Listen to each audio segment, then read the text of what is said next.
We just come out of Tesco Extra supermarket, and it's not as bad as I first thought it would be. Let me just put my seatbelt on. Not as bad as I thought it would be. The shelves are starting to restock after the panic buying of toilet roll. I don't understand that.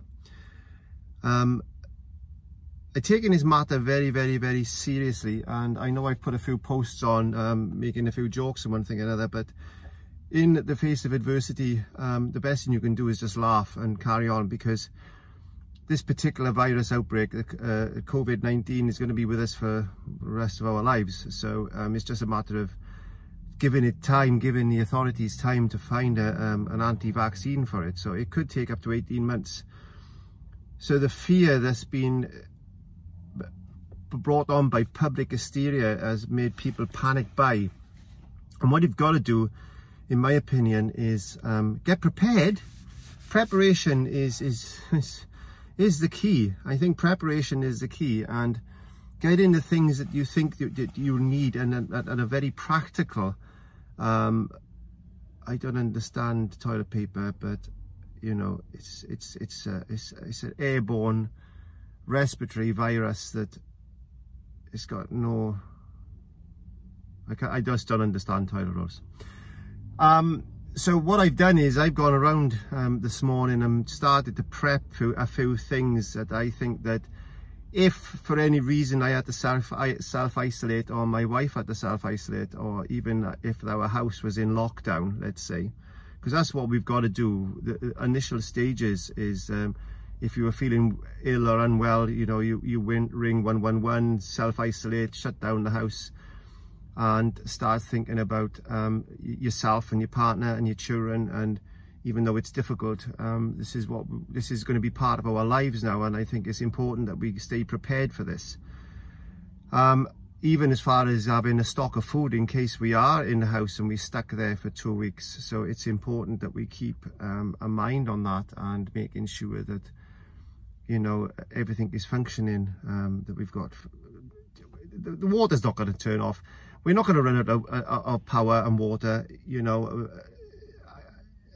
I can't see that ever happening in this situation. You know, we're not having a tornado or anything like that. So it's a war against a virus. It's not a war against another country. So you know, we are at war, and with the Brit spirit and the Blitz spirit, I think we should pull together as a continent, as a world. In fact, I think it's time that the world started to pull together, and because it just goes to show that how something so small can affect so many people, and hysteria is one of the worst things. This could turn out worse than the actual virus itself, where people are panic buying and stripping the shelves, and the people that genuinely need this stuff are going to suffer. And I wouldn't wish that on my neighbour, let's be honest.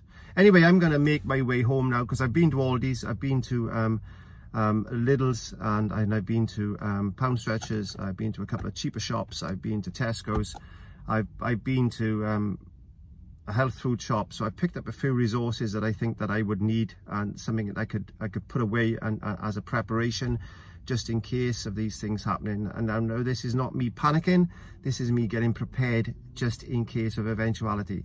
And because inevitably we are going to get this COVID-19 at some point. I'm not worried about myself because I'm in good health. I'm not worried for my wife because I know she's in good health. But then again, we don't know what underlying health conditions that we have, because we do fall in that category of between 60 and 80 bracket plus, where we are higher risk. But, you know, we will talk about that again. But I just wanted to say that, you know, I'm not taking this lightly in any way, shape or form.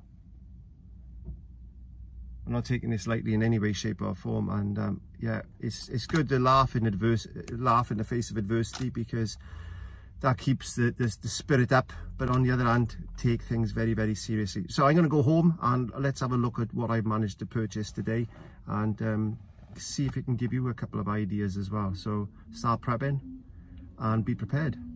Starting with some food items, and these are not what I would normally eat, but in the eventuality of something like being stuck in the house, and I'm only thinking that we're only going to be in the house for no more than a month, hopefully. Obviously we're going to be, it's the 2 weeks incubation period, but we need to make sure that we've got enough food in the house.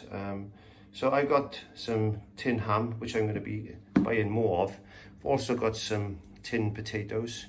There you go. I'm gonna buy more of those because that's good carbohydrates, and things like tin mushrooms as well. I'm gonna increase some hot dogs. Not the best thing to eat, but at the end of the day, a hot dog, it's a hot dog, you know, it's food. Some canned beef. There we go. I got some more canned beef over here, which I bought. I had these quite cheap. So yeah, as I said, not what I would normally eat, but at the end of the day, if I'm going to be stuck in the house for up to a month, I'm going to make sure there's enough food here. Honey, which has got a long shelf life, that's going to be good as well. A natural sweetener. I've got a load of these things. I had these on offer. I had 3 of these for £1.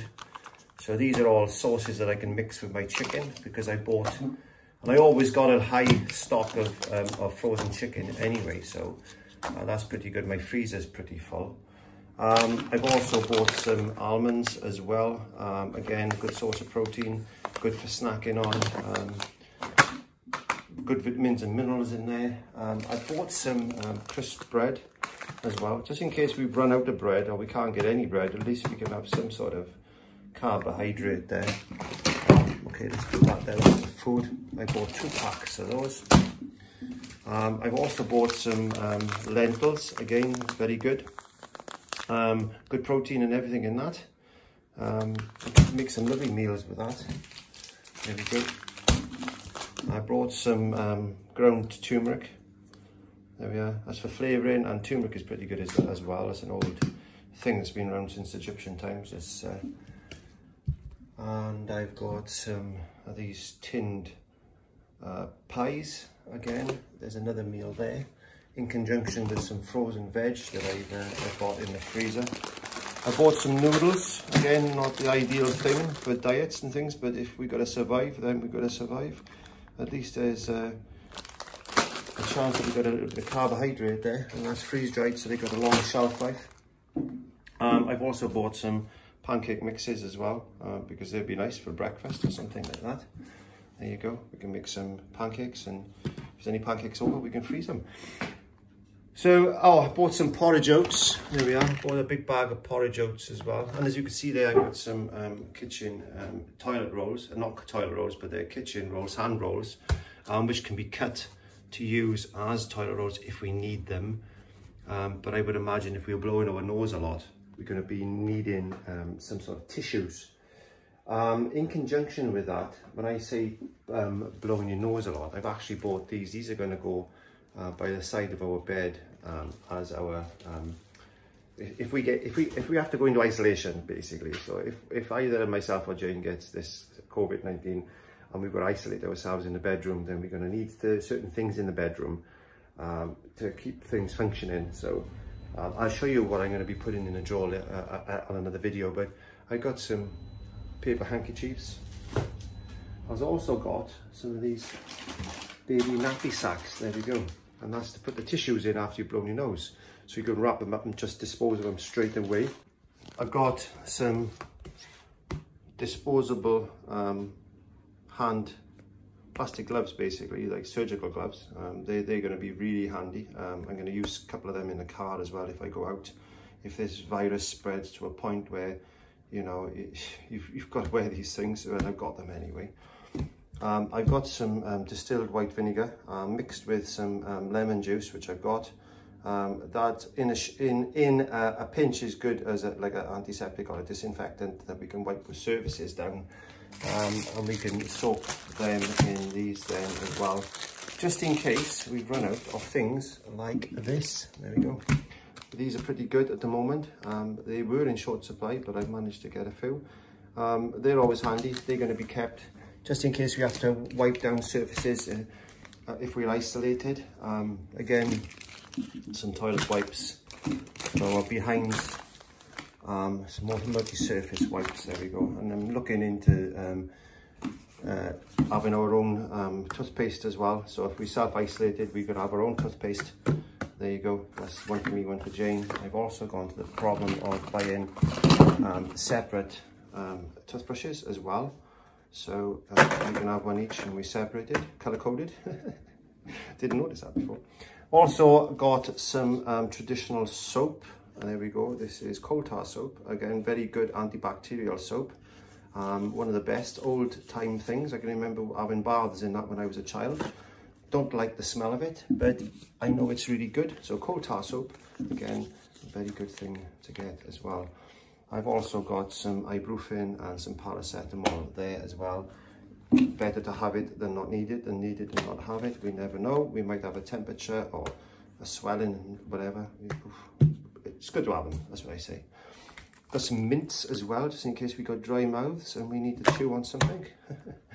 I got some batteries, just in case we need batteries for a torch or something like that. So they were on offer, so I thought I'd pick up a couple of them. Always handy to have, just in case, we never know. It's not the end of the world at the end of the day, it's just a virus. Some vitamin C tablets, again, very good to keep the immune system up.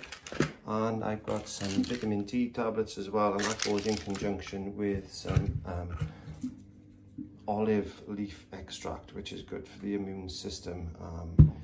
So, in conjunction with all the other vitamins and minerals and things that I've got in the cupboard, we are pretty good there.